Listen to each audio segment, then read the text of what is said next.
Good morning. Today, October 14. So, bali naghahanda na kami. Uuwi na kami mamayang gabi. Ang flight namin, bali madaling araw. Nag-ikot-ikot na kami sa labas kasi dito sa Sunrise Hotel, kailangan namin mag-check out ng 12. I-packing na lang kami. Nag-ready na lang kami. Tapos, iwan namin yung bagahe namin dyan sa baba. Then, 7 o'clock, may susunod sa amin na isang kotse para dadalhin kami sa airport.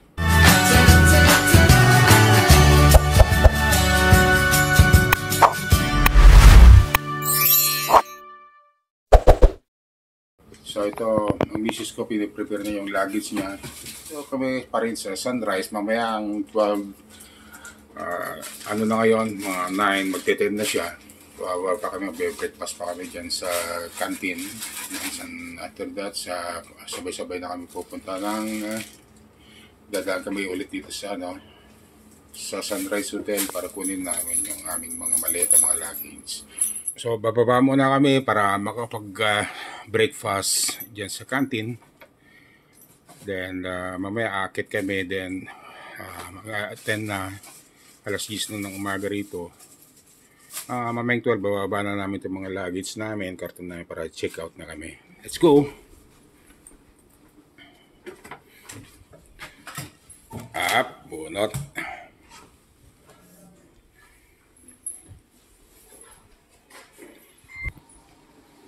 Okay.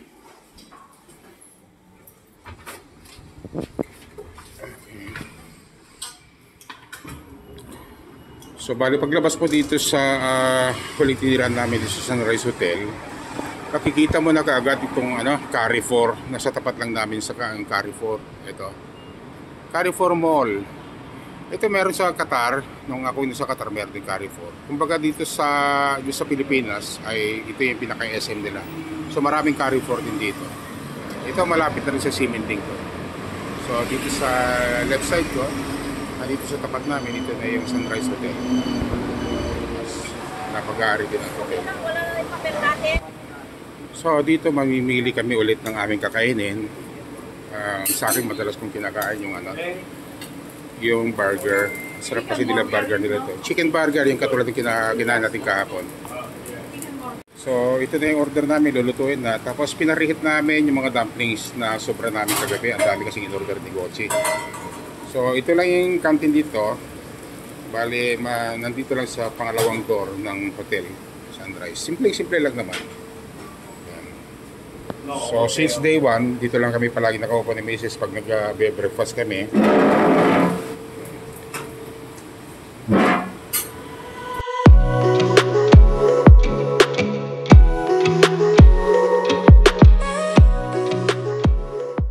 So ito yung aming breakfast ngayon. Yan, isang chicken burger, isang hamburger, ano to, ham to, sa'yo? Then dumplings. Bon appetit! Wait. A few moments later.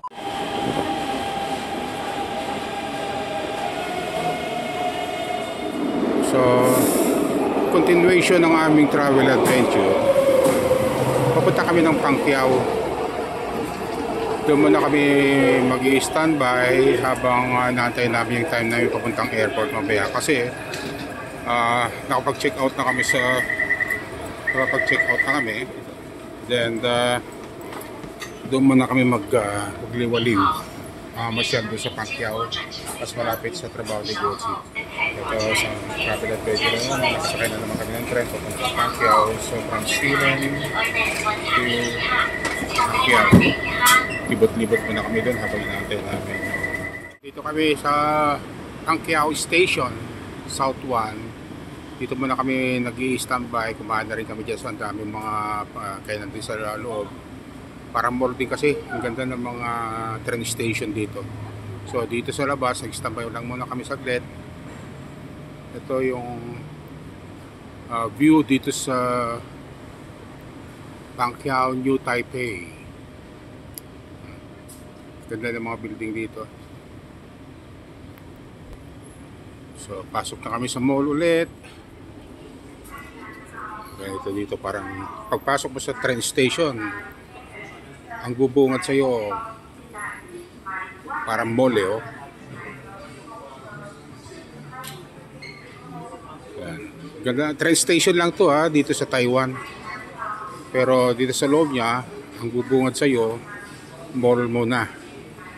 Then titignan mo lang yung mga direction kung saan ka sasakay ng mga tren na pupuntahan mo. Katulad dito, halimbawa dyan, blue line, banana line, circular line, yung yellow. Tapos yung Bangkeo bus station, yung TRA, iba namang line yan. Nandito dito eh.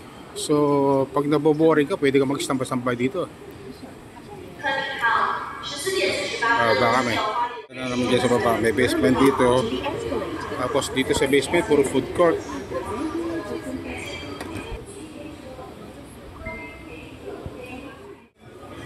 Ito yung basement 1. Dito sa basement 1, napakaraming food court dito. Bago ka sumakay sa mga train station na patutunguhan mo, halimbawa pupunta ka ng Ximen, pupunta ka ng Main Central, kung saan pa, hanapin mo lang yung direction kung anong train sasakyan mo. Tapos dito sa kaliwa, pagka nagugutom ka, nandito yung mga lahat ng mga mga fast foods and other stores. So dito mayroon ding Starbucks at ibang mga food court na at saka si mga stores. Talagang to, maiengganyo ka sa pamamasyal dito kasi napakaganda ko. Train station pa lang, talagang satisfied ka na.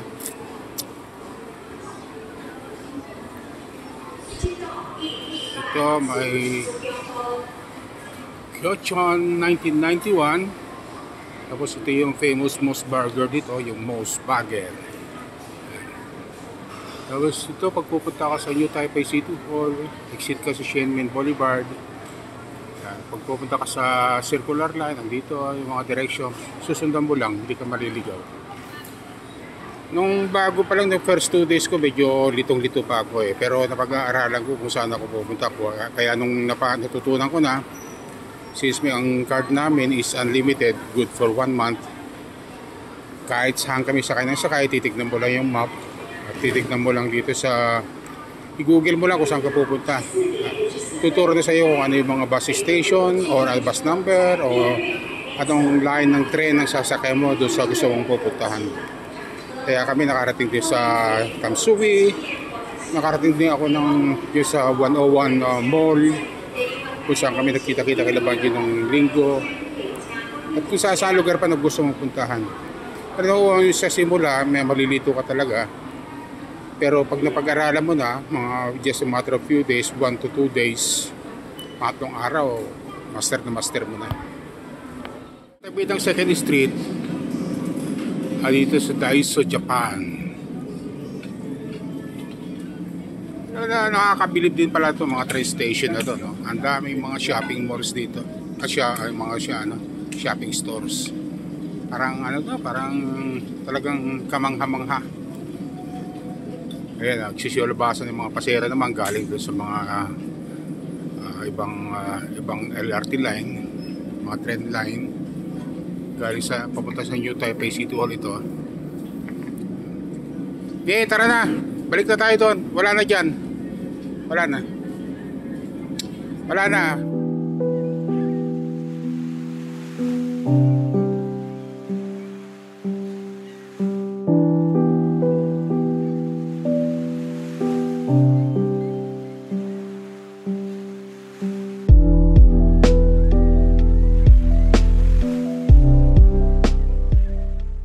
Exit muna kami dito sa Blue Line. Galing nandito kami sa Sinco. Exit na kami para i-meet namin si Gochi sa labas. Using card, yung aming T-Pass.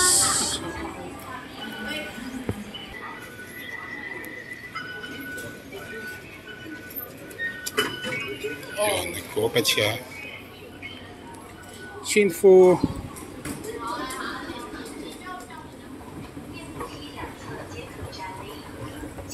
Ito. Buti alam may elevator pero siguro pag ganito, baka wala pa ako sa kalahati. Labas na yung dila ko.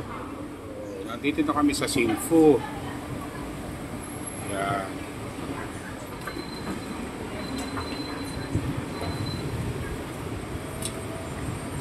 Wow, ganda pala dito sa Sinfu.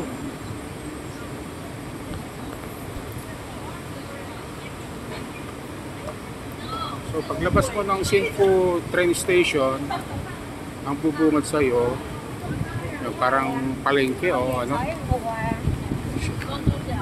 mga local shopping center. Si Gochi dumating na, inaantay namin dito. Yan. Kita mo, bibili rin yan. Dito lang kami nakaupo, nag-aantay sa kanya. Galing kami sa Pangkiao, tapos nag-MRT kami ulit, punta sa Sinfu. Then dito kami mag-meet sa Sinfu mismo, sa exit 101. Ay, exit 1. Kaya ito yan, dalawang magkapalit. Ayan. A few moments later. Nakasakay na naman kami ng tren, ang Blue Line, pabalik ng Seaman. Tapos balik muna kami sa aming hotel. Para ayusin namin yung mga bago na pamili ng mga cake. Binili ni Gochi ang pasalubong sa mga kapatid. Oh, si Mrs. Ang daming pasalubong na bit-bit.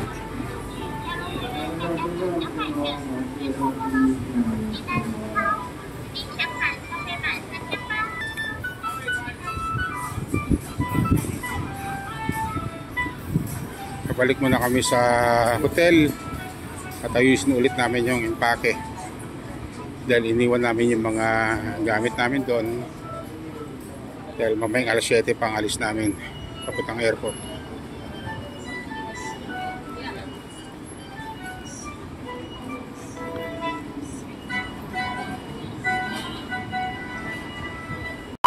So uwian na kami, naka-ready na yung aming mga bagahe dito na sa labas. Waiting na lang kami kay Gochi, kotse nila. Ihatid kami sa airport. So on the way na sila, siguro mga 20 minutes pa. So sa likod ko, yan, yung Carrefour Mall. Pag pupunta kami sa likod lang, tatawid lang kami. Baba namin dito sa aming huling tinirahan na hotel. Bali, tatlong hotel na tinirahan namin. Una sa Seaman.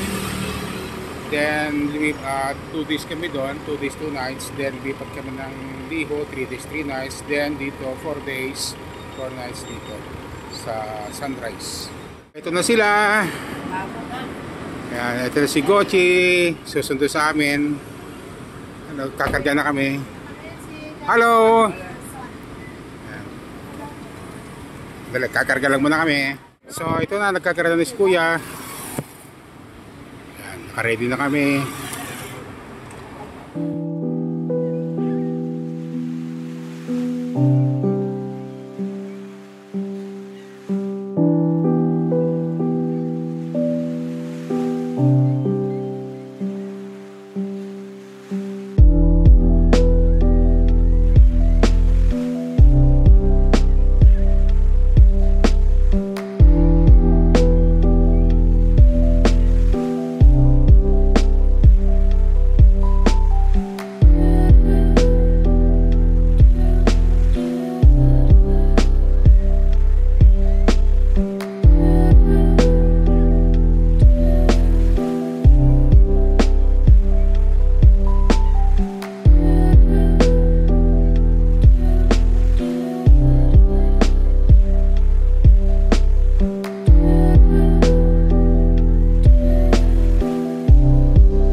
Hindi, yung bag ko, mami. Wala, wala.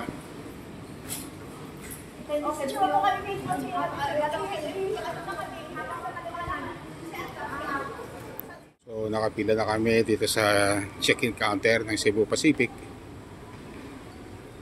Maya-maya pa magbubukas. Medyo mahaba na ng pila. Oh. Anyway, pang ilan lang naman kami. Siguro pang higit 10. Ito sa counter 12. Yan, diyan kami piano mamaya. Pagbukas. So, excited na kami umuwi. Dito kami ngayon sa Taoyuan International Airport Terminal 1. Waiting for check-in the luggage. Ready na lahat dahil nakapila rin kami. Nakapasok na kami sa immigration sa final x-ray ng check-in ng hand carry. Hindi lang ako makapag-video doon kanina kasi bawal pagka-immigration. Pero high-tech yung yung sa immigration. Wala na yung mismo yung immigration officer na nagtatatak. Bali, doon sa every individual gate, bali ang immigration nila dito is very high-tech na. So, meron siyang individual entrance doon. I-scan mo na lang yung passport mo. Then, magbubukas na lang pag na-scan mo. Bali, dalawang gate. Yung pangalawang gate, yung sa face scanning naman. Okay, malapit na kami dito sa boarding gate number 8. Bali B8 kami. May smoking area dito, oh. Yan, smoking area.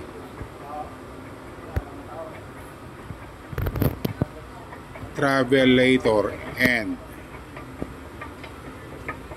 Travelator.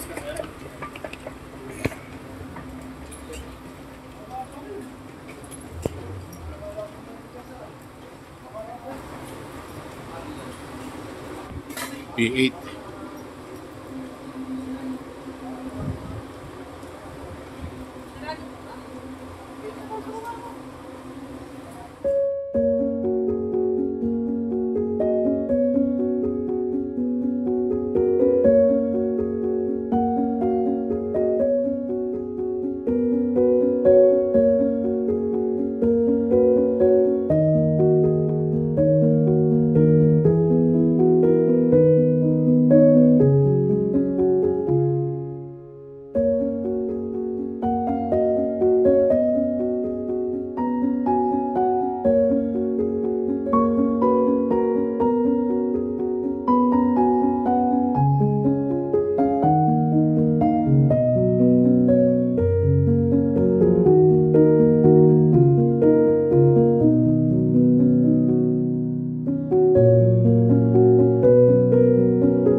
Good morning.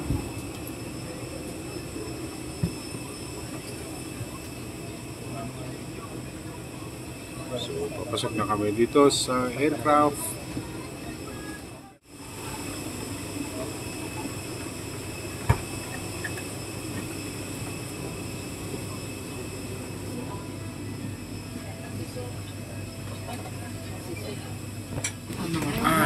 Ito, nakaupo na kami. Medical, mag-alas dos na, 1:30 na, mag-alas dos na, mga 4 or 5 sa Pilipinas na kami. 各位乘客将手提行李妥善放置在座椅下方或舱顶行李箱内。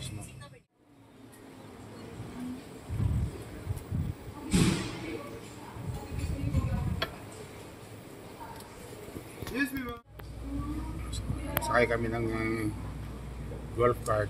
Golf cart ba tawag dito? Nakasakay kami ng golf cart. Lahat ng mga tulad ko, hindi na makalagad. Ito ang golf cart dito sa loob. Ah,